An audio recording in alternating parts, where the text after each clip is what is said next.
Hello children, happy to see you again. How are you all? I hope you are fine and safe. This is Dakshayani handling biology from Bardasnar Metric Higher Secondary School, Arakonam. Children, today we are going to discuss 12th standard botany first lesson. What is the name of the chapter children? Asexual and sexual reproduction in the plants, right? And in this session we are going to discuss about the fertilization, right? So, what do you mean by fertilization children? We studied about the formation of the male gamete and the formation of the female gamete. So, the male gamete and the female gamete fuse to form a zygote. Fuse to form a zygote. So, this is the fertilization. So, it's a 2-mark question. Define fertilization. Fertilization is the fusion of male and the female gamete, right? And now we are going to discuss about the events of fertilization. What are all the various events? So first you just imagine children, this is the stigma of the flower. This is the stigma of the flower and this is a style, and inside what is present? Ovary, right? And now first what happens? The germination of pollen to form a pollen tube. After the act of pollination, the pollen grains attach on the stigma, right? And later what happens? It forms a pollen tube, right? So that is the first step. And second one, growth of pollen tube in the style. And now pollen tube, this is a stigma, this is style, and this is a ovary, right? So the pollen tube starts to grow in the slide, and here what is present children? Ovule is present and inside embryo sac is present. So second step, the growth of pollen tube in the style, and next the direction of pollen tube towards the micropyle. So the pollen grain, the pollen tube grows towards the micropyle, right? And then what happens? Entry of pollen tube into the embryo sac, and later fertilization takes place, that is a discharge.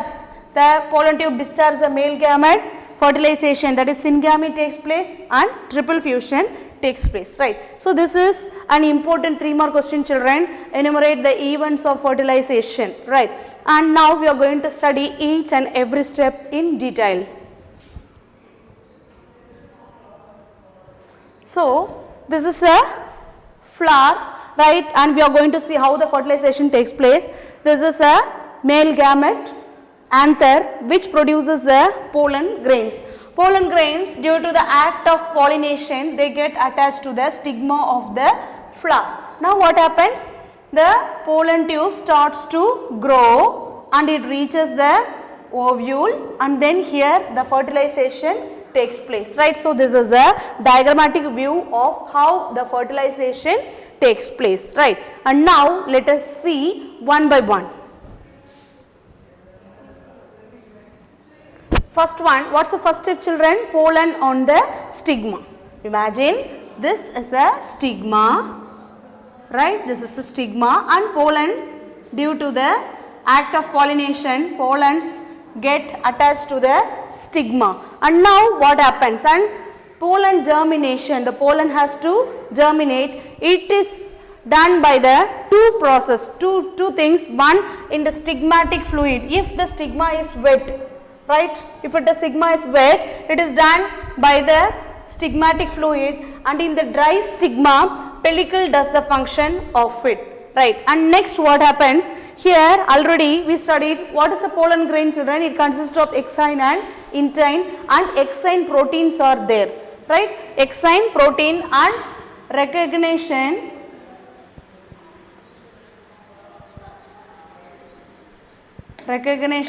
and rejection protein. What do you mean by recognition children?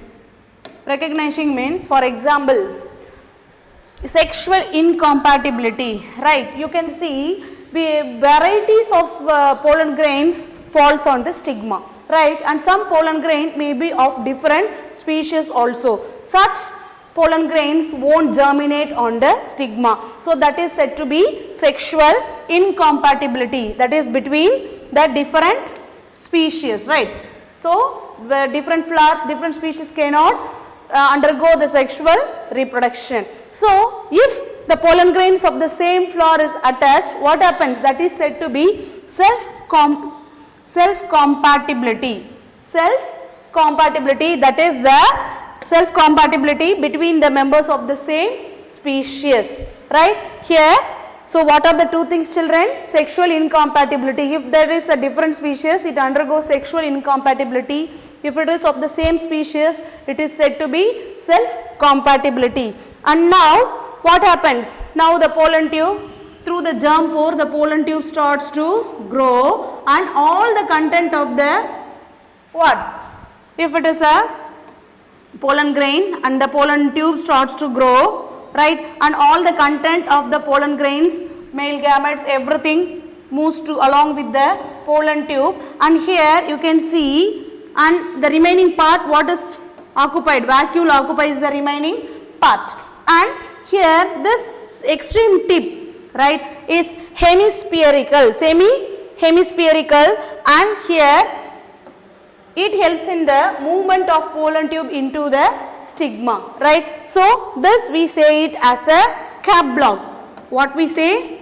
Cap block, it is a important 2 mark question, children.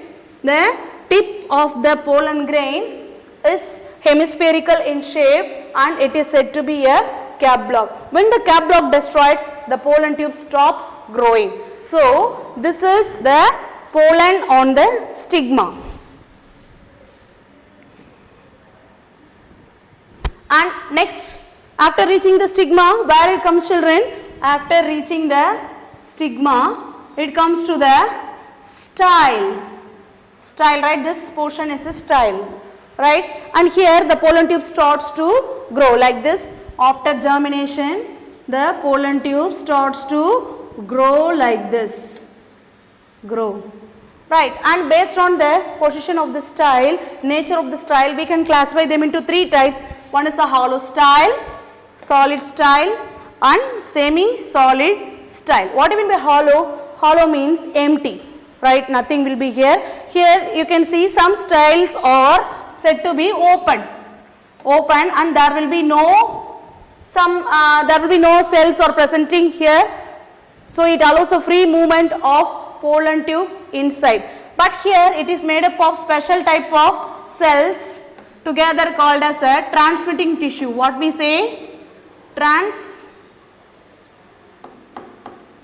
Transmitting tissue.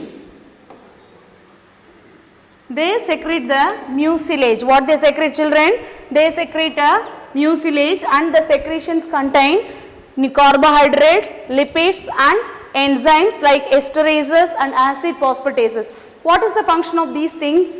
It helps it provides nutrition to the pollen tube, right. So, if the style is hollow, if it is empty, it is said to be hollow style, or it is said to be open type, right.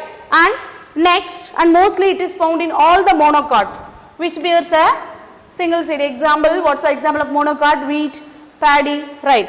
Next, solid style, that is a closed type. We can see almost in all the dicot plant, right. And here you can see, children, the style is fully covered by the cells. Here also same transmitting tissue, it also secretes the mucilage, and the pollen tube grows in between the spaces. For example, if there are more cells like this, the pollen tube grows in between the spaces. So, this is said to be closed type. And semi-solid style or half closed style. This style we can say it is intermediate between the open type and the closed type. So, based on the nature of the style, we can say it as, what are the 3 things? Arvind just answered my question. What are the 3 things? Solid style, hollow style, and semi-solid style. And what happens, children?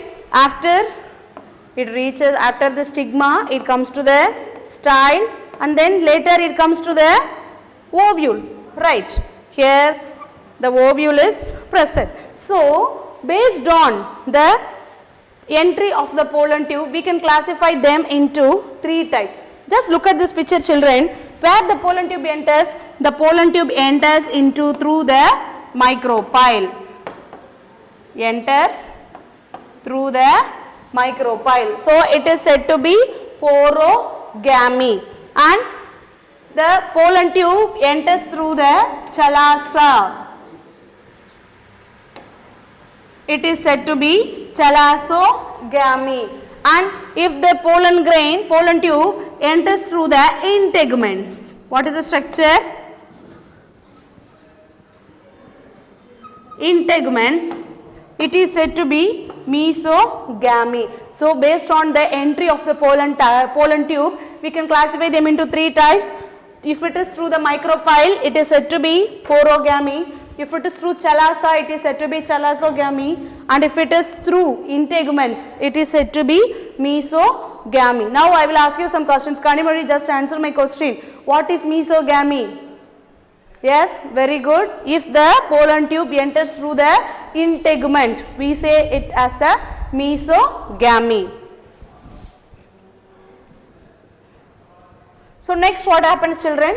After entering into the ovule, it must enter into the embryo sac, right? The pollen tube may enter into the ovule either through the micropyle or through the chalasa or through the integument, but it enters into the embryo sac only through the micropyle, right? And that is promoted by the substances called chemotropic substances. Chemotropic substance, that is a growth of the pollen tube towards the ovule, and the embryo sac is due to the presence of what? Chemotropic substances, and the entry may be at any point, but if it has to reach the embryo sac, the pollen tube must enter into the micropyle, and that movement is guided by the structure called obturator. And then now what happens? After reaching the embryo sac, the pollen tube reaches the embryo sac, and now what happens? Here the pore is formed in the pollen tube. Small pore is formed, and what happens? All the content of the pollen tube is emptied into the embryo sac. So this is the entry of pollen tube into the embryo sac. Right now what happens?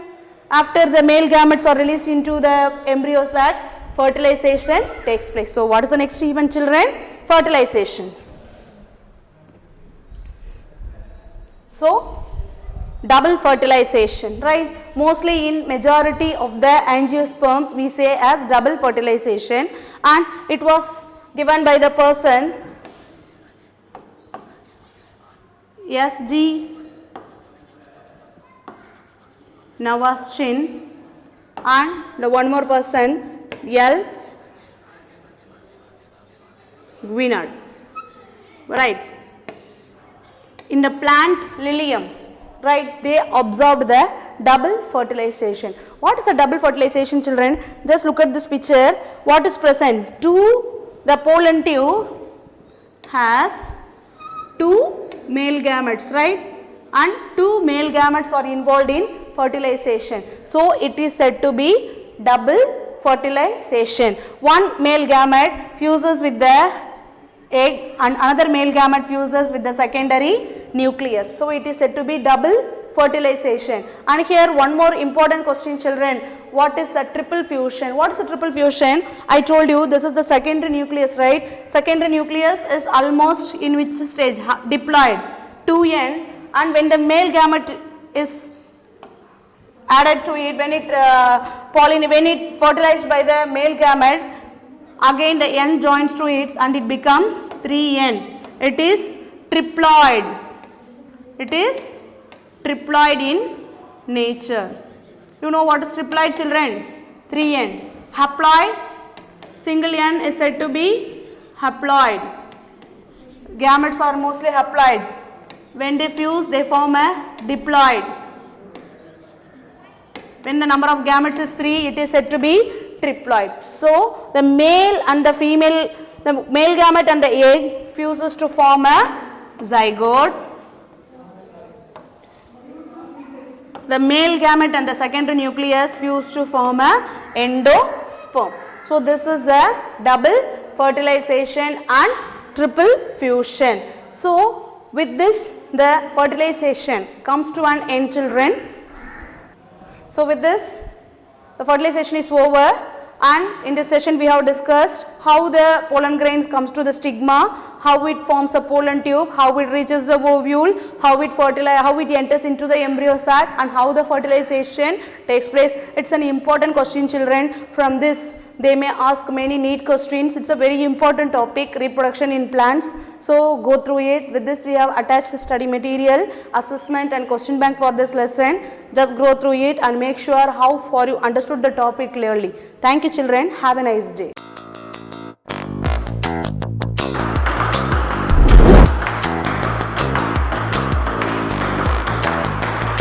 Nalini Amurtha's father, PKG-லேருந்து 8th standard படிக்கிறாங்க. இப்போ அது 5:30 to 6:30 வந்து ground running practice பண்ணிட்டு பாடி exercise பண்ணிட்டு அப்படியே school attend பண்ணிட்டு மத்தியானம் மேலே மதர் தெரேசா அகாடமிலையும் ப்ராக்டிஸ் பண்ணுறாங்க, மெட்ராஸில் MEMலும் ப்ராக்டிஸ் பண்ணுறாங்க. நேஷனல் லெவலில் வந்து கோல்டு அடிச்சிருக்காங்க. நான் மறக்காம வாழ்நாள் 6 வருஷமாக டேபிள் டென்னிஸ் கோச்சாக இருக்கேன். நளினி அம்மா ஸ்டெடிஸ்